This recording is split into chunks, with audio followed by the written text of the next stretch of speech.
Hi Cataldo students, welcome to week 2 of SVL strategies. This week our goal is going to be to learn how to access Blackboard, access this video and all of the other tools that are inside there, and to complete one of your strategies assignments. I'm hoping to be able to get into your classes this week and help you access everything as well. And one of the things that I'm going to do today is show you how to access everything on the computer. Okay, so the first step that you're going to need to do is to log into Blackboard. Now, on the ID cards that I've given your teachers, there is a card that has the website, which is the bb.spokaneschools.org. When you get there, you'll see that there's a username and password section, and here is when you're going to type in, so you'll type those in, your 6-digit code, and that's your username. And then for your password, it is it's your birthday. So the 2-digit month of your birth, the 2-digit day of your birth, and then the 2-digit year. So if you were born in 2002, then it would be 02 at the end. So I'm going to type in a student ID. And I'm going to type in a password. Like I said, it's the 2-digit month, but it's not going to show you. The 2-digit day, and then the 2-digit year. So if you find out that you're having difficulties logging in, it could be because you didn't type in one of those numbers, and you just want to double check.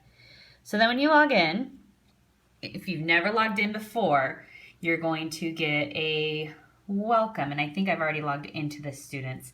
So that's why you're seeing this piece. But you will see something that either says, and some of you have Spanish, so you'll see a Spanish also. So for Cataldo students, you're either going to see, if you're in 4th grade, you'll see literacy strategies, or if you're in 5th grade or 6th grade, you're going to see it says math strategies, but you're just looking for the one that says RAW, okay?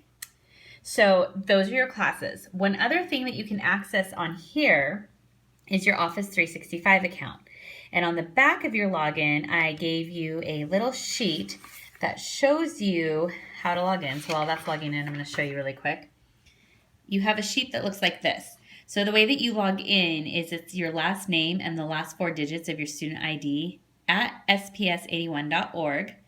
And then it's your 8-digit birth date. So this is where it gets kind of tricky because it is not just your 2-digit. So I put an example. If you were born in 2007 on July 27th, you would actually put, as you can see, I'm pointing right there, 07272007 instead of just 07. Okay.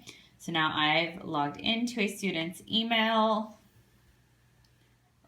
Okay, so this will be the login screen when you log into your Office 365. And this is where my weekly announcements or any email communication goes. The cool thing about this site, if you see down here, look at all these boxes. You actually have access to Microsoft Office, which means you get the Word, PowerPoint, Excel, and then the email.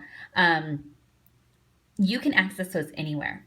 So you can actually use those anywhere. And as we get a little more advanced in our learning, oh, look at that screen going to sleep. I'm going to show you how to do that. But one of the things that you'll probably have to do when you first get here is you're going to have to set your time zone. Okay, so we set our time zone for Pacific, and I wish it was just right at the top, but it's not. Oh, it looks like it's actually just going to go to your mailbox. Oh, here we go. Okay. So it says English, United States, and then it says select time zone. And so you're going to look for the one that says Pacific. And then it'll say US and Canada. There it is. So if you look for Baja, California, coordinated universal time, Pacific, US and Canada. Then you just say save. And that's just helpful. I mean, it's not the end of the world if you don't do that right away, but it is helpful because then you get things in a timely manner. And then if you look, you will have emails. So it's really important that you respond to those emails so that your teachers know, both Spanish and your strategies teachers know, that you are getting your materials, okay? So now I'm back at the Blackboard screen because the first goal was that you were going to log into Blackboard, then you were going to log into Office 365, check your emails, and you can just respond. Like mine says, respond with a got it or thanks. That lets me know that you got it. Then you can click into your page. So I'm clicking into one that says literacy strategies, but like I said, 5th and 6th grade, you're going to have one that says math strategies. It's a little different, but I can use this one to show you it's all the same when it comes to accessing what you need for the week. Now, the email that I sent home to parents, that's right there. Right here where it says welcome to week 2, you're actually going to see a video in here, but I'm recording it right now, so it's not there yet.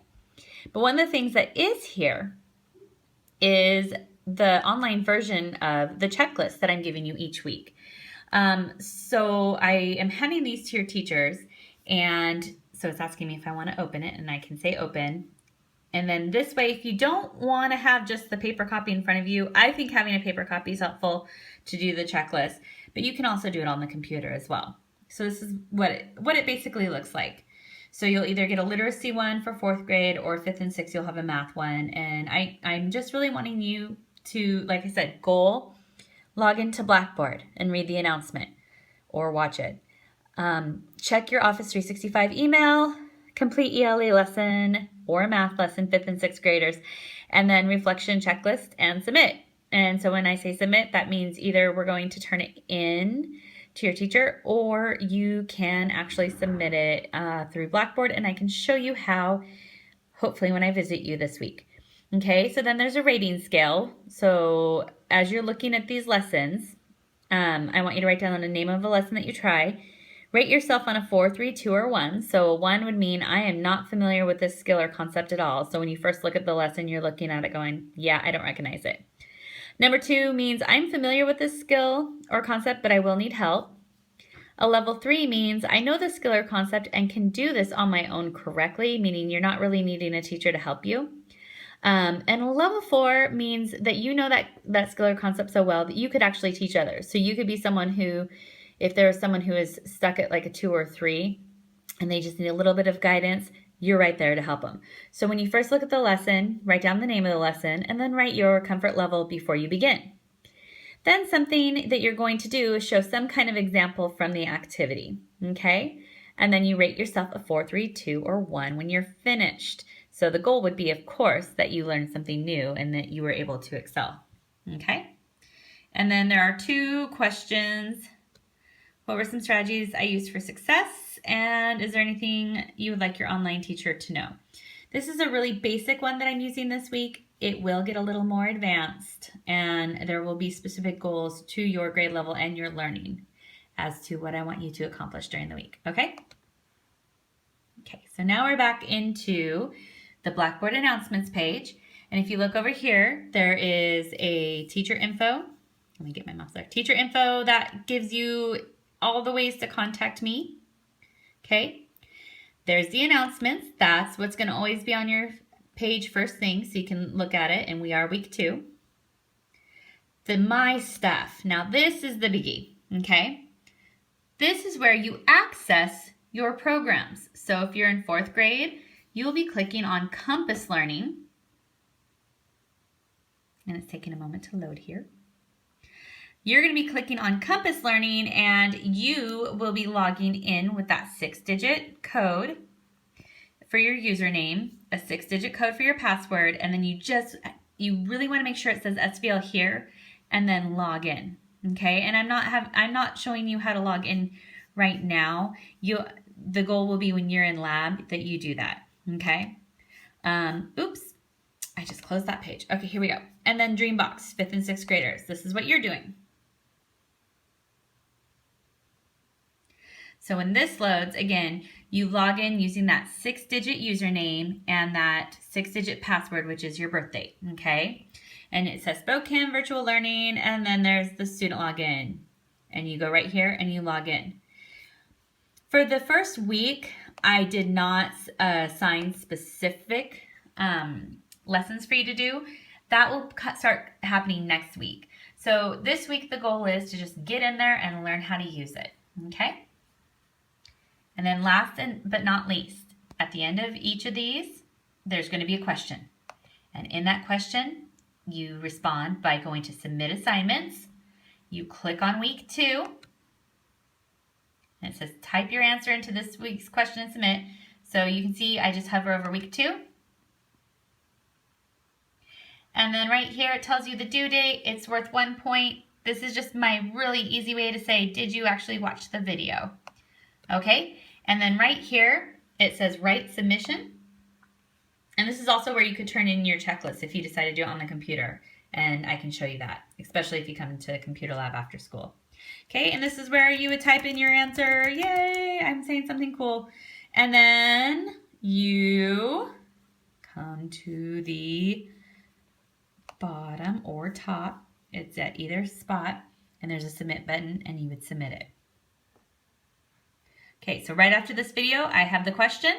And again, you would just go to the Submit Assignment section, click on week 2,